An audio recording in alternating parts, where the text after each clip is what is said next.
안녕하세요. 전담장의 쉴만한 물가 오신 여러분, 주 안에서 편안하셨습니까? 방주 안에 갇혀있는 노아에게 하나님은 푸른 잎사귀를 보내주심으로 위로하셨습니다. 오늘 이 말씀이 마음을 위로하는 즐거운 소식이 될 줄 믿습니다. 오늘 본문은 누가복음 1장 26절에서 30절까지입니다. 제가 읽어드리겠습니다.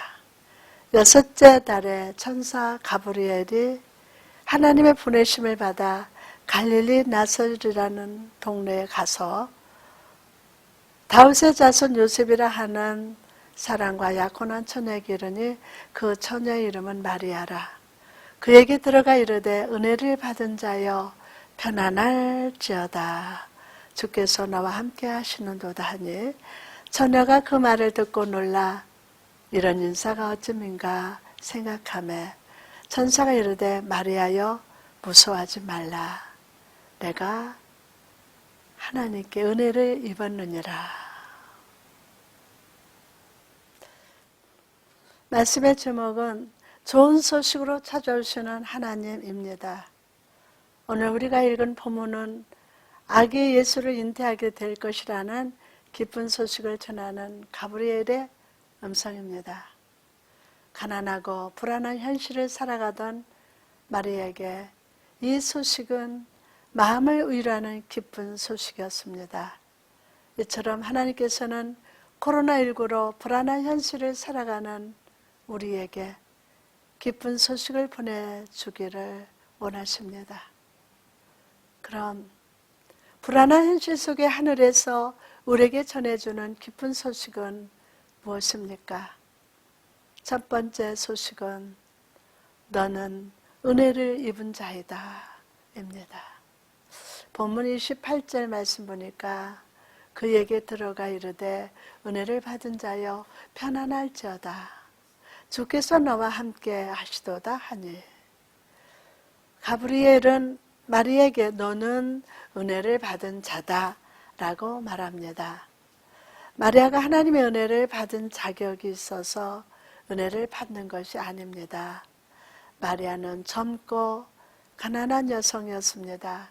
제사장도 아니었고 선지자도 아니었습니다.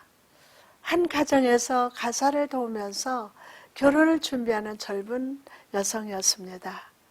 사람들이 보기에는 예수님을 잉태할 자격이 하나도 없었습니다. 그러나 하나님은 마리아의 순종하는 마음 때문에 선택하셨고 은혜를 베푸셨습니다. 오늘도 하나님의 은혜는 이 세상 사람이 아무도 신경 쓰지 않는 우리의 현실 속에 찾아오실 것입니다. 코로나19가 다시 무섭게 퍼지고 있습니다. 내가 아무리 힘이 강해도 지혜로워도 돈이 많아도 강해도 이 세상은 우리에게 안전한 곳이 아님을 다시 한번 실감합니다. 그럼 이런 현실 속에서 우리는 어디로 가야 하겠습니까? 여호와의 날개 아래 하나님의 은혜의 날개로 나가야 합니다. 불안한 이 현실 속에서 우리가 머물러야 할 곳은 여호와의 날개 아래입니다. 하나님 우리를 지켜보실 때 우리는 안전합니다. 두 번째 소식은 예수 그리스도가 오신다는 것입니다. 오늘 본문 31절에 보라 내가 잉태하여 아들을 낳으리니 그 이름을 예수라 하라. 아멘. 천사는 앞으로 일어날 일들에 대해서 조금의 의심도 없이 확실성을 가지고 선포합니다. 아들을 낳게 될 것이고 그 이름은 예수라고 하라고 합니다. 예수라는 이름은 히브리어로 여호수아와 같은 단어로서 여호와는 구원이시다라는 뜻입니다. 여호수아가 애굽에서 종살이하던 이스라엘 백성들을 이끌어서 약속의 땅 가나안으로 인도했던 것처럼 예수 그리스도는 그를 믿는 모든 자들을 죄에서 건져내서 영원한 생명으로 인도하실 것임을 믿으시기 바랍니다. 은혜 받은 성도는 예수가 그리스도이심을, 하나님의 아들이심을 믿는 사람입니다. 우리가 예수님을 제대로 알아야 하는 이유는 예수가 아버지 하나님을 드러내시기 때문입니다. 성도분들을 만나보면 예수님에 대해서 각기 다른 이미지를 가지고 있는 것을 보게 됩니다. 예수님에 대해서 잘못 알고 오해하고 있는 분도 만났습니다. 우리가 예수님을 제대로 알고 만나기 위해서는 하나님의 말씀으로 나가야 합니다. 날마다 하나님의 말씀을 묵상하는 사람 안에서 하나님은 뒤틀린 생각, 부러진 믿음, 연약한 삶을 다시 제자리로 맞춰 주십니다. 그래서 힘든 시험과 고난 속에서도 흔들리지 않는 굳건한 믿음으로 회복시켜 주십니다. 병든 자에게 치유자로 찾아가십니다. 삶의 고민과 염려가 있는 자에게는 귀 기울여 듣는 상담자가 되실 것입니다. 믿음의 능력이 약한 자에게 성령의 능력으로 기름 부어 주실 것입니다.